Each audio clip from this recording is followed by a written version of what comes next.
Fit-tieni ħadd tar-Randan ta' din is-sena, is-silta mill-Apostlu missierna San Pawl hija mill-ittra tiegħu lill-Filippin. Ħuti, ixbħu lili u ħarsu lejn dawk li jimxu skont l-eżempju li rajtu fina. Għax hawn ħafna dan qedtulkom bosta drabi immissa ntennijulkom bidmuħ f'għajnejja li jġibu ruhom bħala dewwa tas-salib ta' Kristu. It-telfien għad ikun tmiemhom, Alla tagħhom u żaqhom, jiftaħru b'dak li jmisshom jistħu minnu u moħħhom biss fil-ħwejjeġ tad-dinja. Imma aħna pajżani tas-sema, minn hemm bil-ħerqa nistennew jiġi is-Salvatur tagħna Sidna Ġesu Kristu. U għad irid ibidlilna il-ġisem imsejken tagħna fis-sura tal-ġisem glorjus tiegħu, bil-qawwa tas-seta li għandu li jġib kollox taħtu.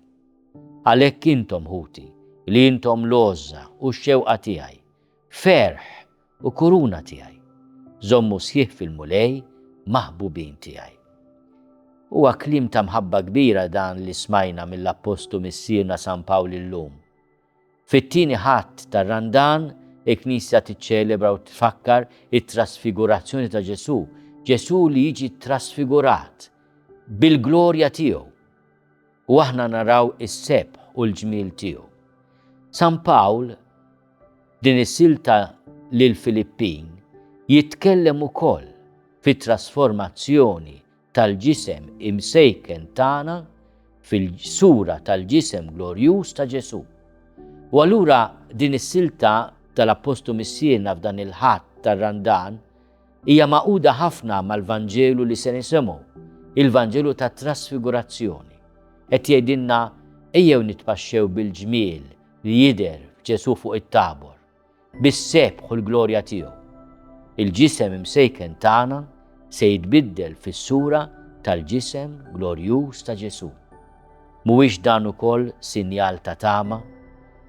U ejjew ukoll nitpaxxew bil-kliem ta' mħabba li juża l-Apostlu missierna fil-waqt li wissina li aħna u nixxenqu għall-glorja li tidher fil-wiċċ sabiħ ta' Ġesu ma nistgħux naħarbu mis-salib, ma nistgħux inkunu edewwa tas-salib.